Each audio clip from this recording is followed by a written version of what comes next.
ગુજરાતમાં નવા પ્રદેશ પ્રમુખ આવવાના છે એ વાત નક્કી છે અને સી.આર. પાટીલ પણ કહી ચૂક્યા છે કે ગુજરાતને નવા પ્રમુખ મળશે અને હવે તો હોળાષ્ટક પણ પૂરા થયા, ધારાસભ્યોએ સાથે મળીને ધૂળેટી પણ રમી, ત્યારે કેટલાક નેતાઓએ અત્યારે નવા કપડાં પણ સીવડાવ્યા છે, જેમને અમે તપાસ કરી તો સમાચાર એવા પણ મળ્યા કે તેઓ મંત્રી બનવા જઈ રહ્યા છે, કેમ કે ભૂતકાળમાં 2 વર્ષ પહેલા સીવડાવેલા એ કપડાં અત્યારે થતા નથી, માટે નવા બનાવ્યા છે, કેમ કે એમને આશા છે કે અમારું નામ આ લિસ્ટમાં આવી જશે. નમસ્કાર, આપ જોઈ રહ્યા છો ન્યૂઝરૂમ ને આપની સાથે હું છું પ્રદીપ. આજે વાત કરવી છે ગુજરાતની અંદર મંત્રીમંડળના વિસ્તરણની. આપણે તો મંત્રીમંડળનું વિસ્તરણ ક્યારે થશે તેની ચર્ચાઓ સતત કરતા રહ્યા છીએ. એ દિવાળી પહેલા એવી ચર્ચાઓ હતી કે દિવાળી પહેલા મંત્રીમંડળનું વિસ્તરણ થશે.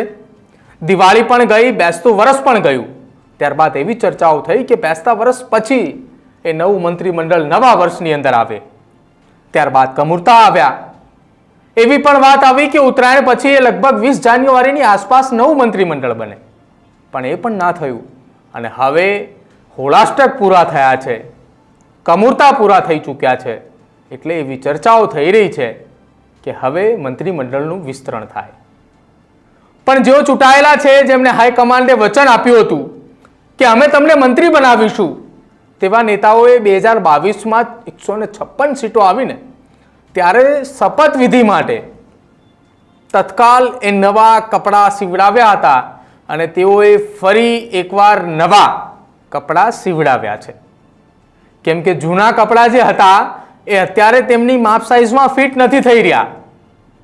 અને વાત તો એવી પણ સામે આવી છે કે કેટલાક નેતાઓએ તો ખાદીના કુર્તા અને એ કુર્તા ઉપર ખાદીના જ કાપડની કોટી સીવડાવી છે, કેમ કે ભાજપે એવા ધારાસભ્યોને વચન આપ્યું હતું કે તેઓ કોંગ્રેસને ટાટા બાય બાય કહી પોતાની માતૃ સંસ્થાને છોડી, માતૃ સંસ્થાને ત્યાગ કરી, બલિદાન આપી અને ભાજપમાં આવ્યા હતા. હવે આપને એવું થતું હશે કે ખાદીના કુર્તા અને ખાદીના જ કપડાની કાપડની કોટીઓ, તો ભાજપના નેતાઓને ખાદી પહેરવું એ ખૂબ ગમે છે અને એ વાત અમે નથી કહી રહ્યા, ભારતીય જનતા પાર્ટીના નેતાઓ જ કહી રહ્યા છે, કેમ કે તેઓ વારંવાર ખાદીના કુર્તા પહેરતા જોવા મળે છે, ખાદીના કપડાં ખરીદતા જોવા મળે છે. એવા નેતાઓ પણ છે કે જેમને ભાજપના આવવાની ફરજ પડી. તેમને પણ એવું કહેવામાં આવ્યું હતું કે અમે તમને મંત્રી બનાવીશું. 2 વર્ષથી બિચારા એ રાહ જોઈ રહ્યા છે. 2 વર્ષ પહેલા તેમણે સીવડાવેલા કપડાં હવે કદાચ ટૂંકા પડવા લાગ્યા છે. એ ફેશન પણ જતી રહી છે, એ કલરોની ફેશન જતી રહી છે અને અત્યારે હાલ ટ્રેન્ડ પ્રમાણે ખાદી કપડાની અંદર પણ ઇંગ્લિશ કલરો આવી ચૂક્યા છે, એટલે તેમને એ ઇંગ્લિશ કલરોની અંદર નવા કપડાં સીવડાવવા પડે એવી સ્થિતિનું નિર્માણ થઈ ચૂક્યું છે. અને અમારા સૂત્રો પણ એવું કહી રહ્યા છે કે અમને કપડાં સીવડાવી દીધા છે. હું જે કપડાં સીવડાવેલા નેતાઓની વાત કરી રહ્યો છું એવા માત્ર 1-2 નહીં, પરંતુ 5 થી 7 નેતાઓ છે કે જેમને નવા કપડાઓ સીવડાવ્યા છે. અમારા સૂત્રો એવું પણ કહી રહ્યા છે કે દિલ્હીએ હવે આ આખી કવાયત શરૂ કરી છે કે મંત્રીમંડળનું વિસ્તરણ એ અનિવાર્ય છે. દિલ્હીથી એટલા માટે કે હોળાષ્ટક પહેલા દિલ્હીમાં પણ 1-2 નેતાઓએ પોતાના આંટાફેરા કરી આવ્યા હતા અને એ પણ કહેવાય છે કે ત્યાં આંટાફેરા કરી આવ્યા બાદ અહીં તેમને કપડાં સીવડાવવાનું નક્કી કર્યું. વાત એવી પણ સામે આવી છે કે એક નેતાએ તો દિલ્હીની અંદર સ્ટાઇલિશ કપડાં બનાવ્યા, કારણ કે 2 વર્ષનો ગાળો વીતી ગયો છે અને પેલી જે લોલીપોપ આપેલી હતી, જે લટકાવી હતી કે અમે તમને મંત્રી બનાવીશું, તો હવે સમય એવો થઈ ચૂક્યો છે કે નવી લોલીપોપ આપી શકાય તેમ નથી, કેમ કે એક સાથે ઘણું બધું બદલાવવા એ ગુજરાતની અંદર જઈ રહ્યું છે અને ફેબ્રુઆરી મહિનામાં ભાજપના કેટલાક નેતાઓ સામસામે આવી ચૂક્યા હતા. કેટલીક જગ્યાઓ પર વિવાદ અને વિખવાદ પણ થયો, તો કેટલીક જગ્યાઓ પર લેટર બોમ્બ પણ સર્જાયો. જો કે અત્યારે જે મંત્રીમંડળ છે જેમાં સૌથી વધુ ખાતાઓ એ રાજ્યના મુખ્યમંત્રી પાસે છે. મુખ્યમંત્રી પાસે 13 થી વધારે મહત્વના ખાતાઓ છે, જેમાં મહેસૂલ છે, બંદર છે, શહેરી વિકાસ છે અને આવા મહત્વના ખાતાઓ એ દાદા સંભાળી રહ્યા છે. ત્યારે દાદા પણ ઈચ્છી રહ્યા છે કે જો મંત્રીમંડળનું વિસ્તરણ થાય તો તેમનો ભાર હળવો થાય, એટલે મંત્રીમંડળનું વિસ્તરણ થવાનું છે એવું એ અમારા દિલ્હીના કેટલાક સૂત્રો પણ કહી રહ્યા છે, કેમ કે દિલ્હીની અંદર આ અંગે સતત એ બેઠકો અને ચર્ચા વિચારણાઓ થઈ રહી છે. અને સમાચાર એવા પણ મળી રહ્યા છે કે કેટલાક મંત્રીઓની બાદબાકી થશે અને હવે એ પરીક્ષા થશે કે તમે તમારા ખાતાની અંદર કેટલા સફળ રહ્યા છો, કેટલા નિષ્ફળ રહ્યા છો, તેના આધારે તમારી બાદબાકી થશે અને કેટલાકના ભરોસાની તો કેટલાકના વિશ્વાસની પરીક્ષા પણ થશે કે તમે કેટલા વફાદાર રહ્યા છો. ધારે મંત્રીમંડળની અંદર તમે કેટલા વફાદાર છો, કેટલા કાર્યક્ષમ છો, તેના આધારે રાખવા કે નહીં તેની પણ તપાસ થશે.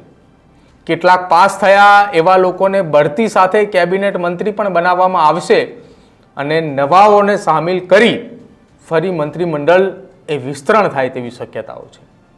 મંત્રીમંડળની રાહ જોઈ રહેલા લોકોની કતારમાં કોંગ્રેસમાંથી આવેલા નેતાઓની કતાર એ જરા ખૂબ લાંબી છે, કારણ કે સત્તા માટે તો તેઓ અહીંયા આવ્યા હતા, પણ હવે રાહ જોવાની જરૂર નથી. હોલિકા દહન થઈ ચૂક્યું છે, ધૂળેટી પણ રમાઈ ચૂકી છે, કમૂરતા ઉતરી ચૂક્યા છે અને દાદાનો ભાર હળવો થશે. નવા મંત્રીઓ આવશે, ખાતાની વહેંચણી થશે, પણ ક્યારે એવું ના પૂછતા, કેમ કે અત્યાર સુધી એ તારીખ પે તારીખ આવતી ગઈ છે. પરંતુ હવેની તારીખ સૂત્રોનું એવું કહેવું છે કે ગણતરીના બસ 15 થી 20 દિવસ, 15 થી 20 દિવસની અંદર એવા સમાચાર સામે આવી શકે કે રાજભવનની અંદર નવા મંત્રીઓની શપથ વિધિ છે અને રાજભવનની અંદર ભવ્ય સોગંદ વિધિ થવાની છે, એ પાકું છે. ત્યારે હવે લીલીબેનના અભરખા રાખનારા નેતાઓએ જે કપડાં સીવડાવ્યા છે તે નેતાઓએ હવે તેમના વિસ્તારમાં વધુ દેખાશે અને સાથે પોતે ખૂબ સારું કામ કરે છે એવું હાઈકમાન્ડ સામે મૂકવા માટે પ્રયત્નો ચાલી રહ્યા છે. ત્યારે તમને શું લાગી રહ્યું છે? કયા કયા નેતાઓએ કપડાં સીવડાવ્યા છે અને કોને કોને લીલીબેનના એ અભરખા છે કે જેના કારણે તેઓ દિલ્હીના આટાફેરા પણ કરી આવ્યા, નવા કુર્તા અને કોટી પણ સીવડાવ્યા કે ક્યાંક એમનું નામ આ લિસ્ટની અંદર આવી જાય. નામ અમે એટલા માટે નથી કહી રહ્યા કેમ કે જ્યારે જ્યારે ભાજપની અંદર આ પ્રકારની કવાયતો શરૂ થાય કે ચર્ચાઓની અંદર જેમના નામ આવે છે એમના જ નામ કપાય છે અને બીજા નામ સામે આવે છે. ત્યારે તમને શું લાગી રહ્યું છે અમારા આ પોલિટિકલ આખા અહેવાલને લઈને અને કયા કયા નામો એ ખૂબ આગળ ચર્ચાઈ રહ્યા છે તે ખાસ અમારા કમેન્ટ સેક્શનની અંદર જરૂર જણાવજો. આવી જ પોલિટિકલ અપડેટ જોવા માટે અત્યારે જ અમારી ચેનલ ન્યૂઝરૂમને સબસ્ક્રાઇબ કરવાનું ભૂલતા નહીં. જોતા રહેજો ન્યૂઝરૂમ. નમસ્કાર.